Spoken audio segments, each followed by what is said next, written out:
Salaamu calaykum, soo dhawaada. Waa walaashii Saarayaan iyo Bahda Xogogaal. Waa muuqaal cusub. Maanta waxaynu soo bandhigaynaa fursad qaali ah oo shaqo. Sidaynu awalba samayn jirnay ee fursadaha caalamka iyo guud ahaanba qaaradda iyo dalka aynu uga hadli jirnay. Fursaddan maanta maxay tahay? Ma tahay qof dhalinyaro ah oo jecel inuu qayb ka noqdo isbeddelka wanaagsan ee dunida. Ma leedahay aqoon iyo waayo aragnimo aad leedahay isbeddel baad ku samayn kartaa. Diyaar ma u tahay inaad u adeegto Afrika, dalkaaga iyo dalalka kaleba? Ma jeceshahay inaad qayb ka noqoto ajendaha horumarinta Afrika ee magaciisa la yiraahdo Afrikada aynu doonayno 2063?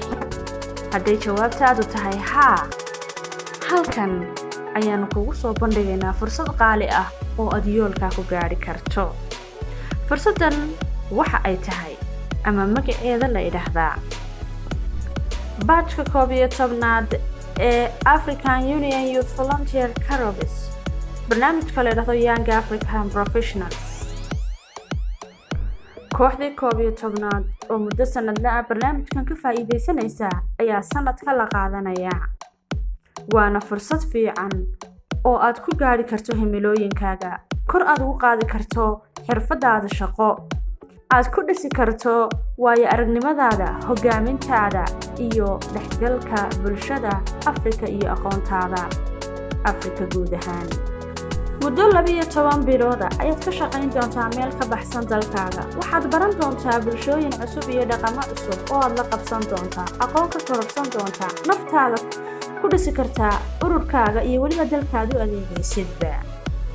qofka barnaamijka codsanaya waa inuu yahay muwaadin ka soo jeeda mid ka mid ah dalalka xubnaha ka ah Midowga Afrika. wuxuu ku noolaan karaa qofkaas qaaradda ama wuxuu ku noolaan karaa qurbaha. da'diisu waa inay ahaataa 18 jir ilaa 35 jir. waxaa lagu darayaa 12 bilood, macnaha waa inuu 34 jir ka hooseeyaa. waa inuu haystaa shahaado ka sarreysa dugsi sare, bachelor, master iyo wixii la mid ah. waana inuu adeegi karaa oo shaqayn karaa 12 bilood oo volunteer ah.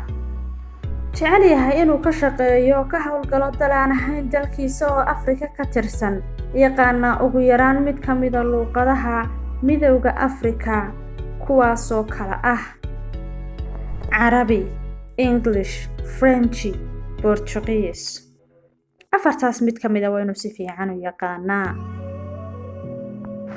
waa inuu leeyahay waayo aragnimo iyo khibrad 1 sano oo volunteer ah, dirane ah, yani si tabaruca uu ku shaqeeyay, iyo 1 sano oo uu shaqo toosa u galay ugu yaraan.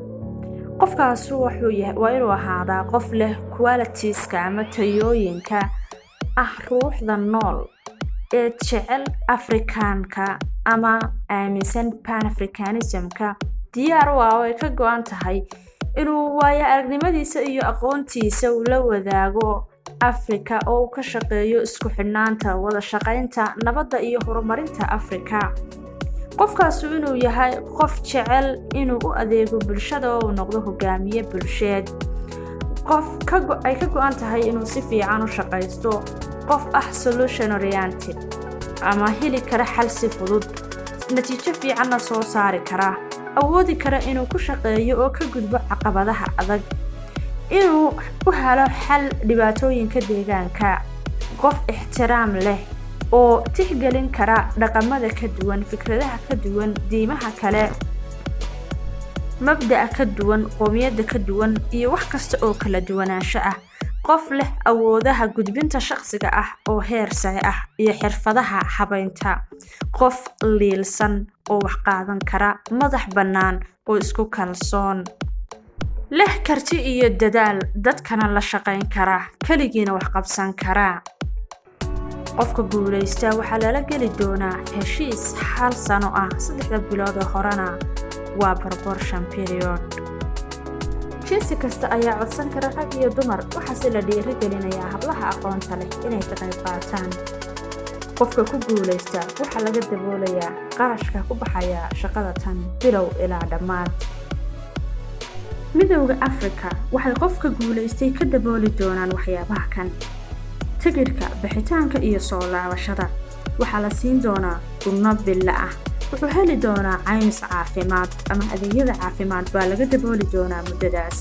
waxa uu heli doonaa baasaboorka adeega ama service baasaboortiga midowda Afrika. waxaana la siin doonaa qarashaadka iyo waxyaabaha uu ku noolaan doono 12 bilood ee uu shaqaynayo.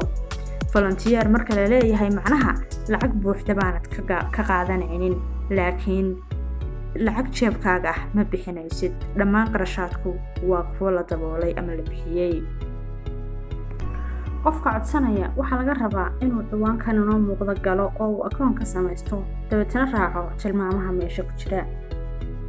si aad u codsato waxaa lagaaga baahan yahay waxyaabaha kan: CV-gaaga oo update ah ama kii ugu dambeeyay ah oo aan ka badnayn 3 page, baasaboorkaagii oo aad soo sawirtay qaybta baayada ama ay ku sawiran tahay ay ku qoran tahay macluumaadkaaga shakhsiga ah, copy aad ka keento shahaadadii kuugu dambeysay ama shahaadada kuugu sarreysa waxaad shahaadooyin haysatid, 2 recommendation, warqadda cover letterka ah.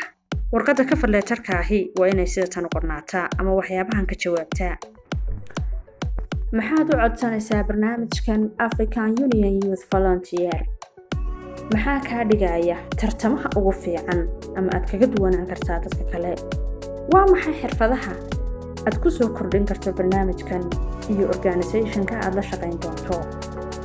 waxaad xasuusnaataa 16 August maalin khamiis ah weeye deadline-ku ama waqtiga uu barnaamijkan xirmayaa. waan idinku boorinayaa inaad codsataan, waayo wax badan oo aqoon iyo waayo aragnimo ah, wax badan oo macaariif ah ayaad ka heli doontaa. waxa uu kuu noqon doonaa fure aad hore ugu socoto. idam alle waad guulaysan daawadee. ha ilaawin subscribe si aad noogu xidhnaato, like haddaad muuqaalka ka hesho, commenti si aad talo noogu kordhiso ama ra'yigaaga, share si aad saaxiibkaa u gaarsiiso. mahadsanid daawadaha iyaga qiimaha badan. wasalaamu calaykum waraxmatullaah.